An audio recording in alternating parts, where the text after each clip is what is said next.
Green universiteti davlat oliy ta'lim muassasasining magistr dasturlari kelajak mutaxassislari uchun yangi bosqich. Bugungi kunda dunyo ekologik barqarorlik, yashil iqtisodiyot va iqlim o'zgarishi kabi global masalalarga chuqur bilimli mutaxassislarni talab qilmoqda.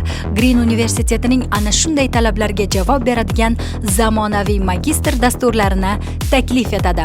Barqaror rivojlanish ushbu yo'nalishda iqtisodiy o'sish, ijtimoiy farovonlik va ekologik muvozanatni uyg'unlashtirgan holda barqaror taraqqiyot strategiyalarini ishlab chiqishni o'rganasiz. Barqaror moliya, moliyaviy qarorlarni ekologik va ijtimoiy mas'uliyat tamoyillari asosida qabul qilish, yashil investitsiyalar va barqaror moliyalashtirish mexanizmlari bo'yicha zamonaviy bilimlarga ega bo'lasiz.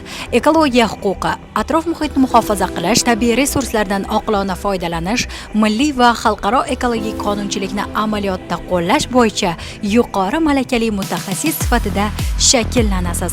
Green universitetining magistr dasturlari nafaqat chuqur nazariy bilim, balki amaliy ko'nikmalarni ham taqdim etadi. Bitiruvchilar xalqaro tashkilotlar, davlat boshqaruvi organlari, yirik kompaniyalar, moliya muassasalari, ilmiy tadqiqot markazlari va ekologik loyihalarda o'z faoliyatini muvaffaqiyatli yo'lga qo'yish imkoniga ega bo'ladi. Green universiteti kelajakni bugundan ko'rishni istaganlar tanlovi.